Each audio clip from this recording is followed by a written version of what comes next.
Good day to you, ma'am. So my report is all about skills 1, passing, forearm pass of volleyball.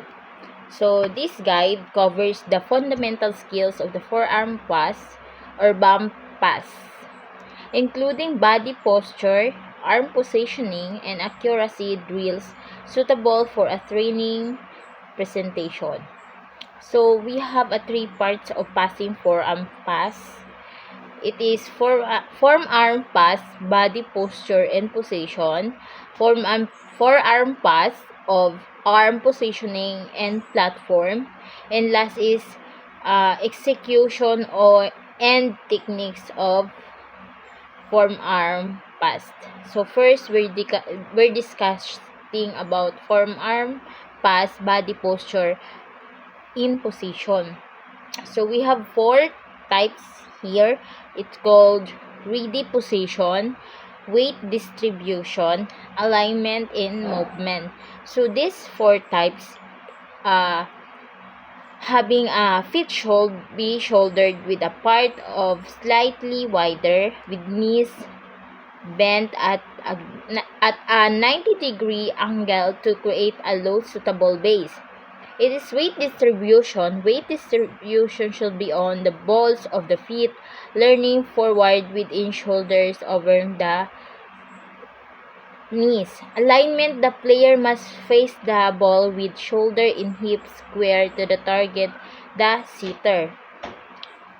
Movement, move to the spot of the ball early to ensure the ball is passed in front of the body between the knees. In short, ang tinutukoy dito is yung kung paano mo makontrol yung body mo via volleyball. Kung paano mo makontrol yung bola to the pass, at kung paano mo magamit ang iyong kamay at paa sa pagkokontrol ng bola. And required dito is yung kung paano mo makontrol yung physical at emotion mo at paano mo mabalance ang iyong pangangatawan sa paglalaro ng volleyball. So sa number 2 is a forearm pass, arm positioning, and platform. So the platform create a flat stable surface with the inner part of the forearm, the area just above the wrist. So above the wrist is yung sa pulso natin, which is dito sa ating kamay. So, above daw, so maaaring dito. Upang mas malakas yung pagkuha mo sa bola at yung paglipat ng bola sa kabilang or sa iyong kalaban or kalaro mo sa volleyball. And then, hand grip is inner lock hands by putting one palm over the other and folding the fingers, of using the fist in fist method with thumbs aligned parallel pointing forward the floor. So which is ito. Yung pag-control mo sa iyong kamay. And then lock elbow, arms must be folded, extended, lock and straight, creating a solid platform. Lock elbow, which is yung ating siko. Upang ma-fold ng maayos ang ating kamay is kailangan nakalock siya dito sa ang ating elbow dito sa gilid. And then shoulder shrug shoulder forward toward the ears of the stable platform. Do not swing the arms to gain power. When we say shoulder shrug is ang tibit balikat, which is kailangan naka-form siya towards upang makagain ng hangin. Dapat makaano ka ng power or magkaroon ng force yung kamay mo upang makontrol mo yung darating na bola na papunta sa iyo. So the last is ang execution and techniques. So it has three types. It's contact point, first management, and follow through.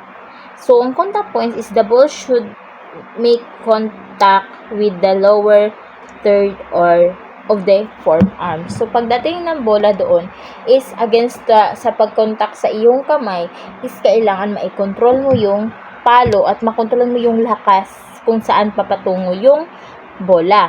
And first management is powers come from the legs, not the arms.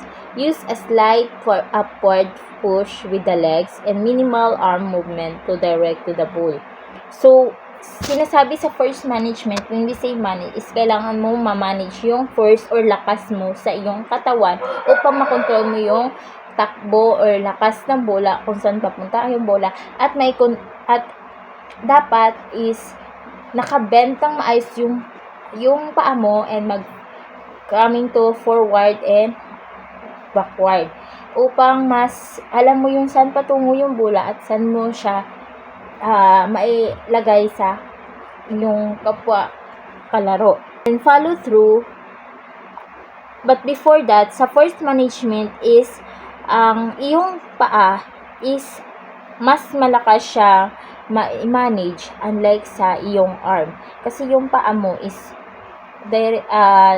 doon mo malalaman kung saan papatungo yung bola and automatic is gagalaw is yung paa mo before ka mag-move sa iyong kamay.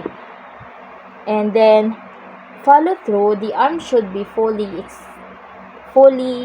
after releasing the ball pointing towards the target. So pag nailagay na-manage mo na yung katawan mo at nalaman mo kung saan patungo yung bola, is alam mo na yung gagawin mo sa pagpalo or sa pagkuha mo ng bola is saan mo siya kailangan transfer mo siya sa kabilang net or sa kabilang part or kalaban.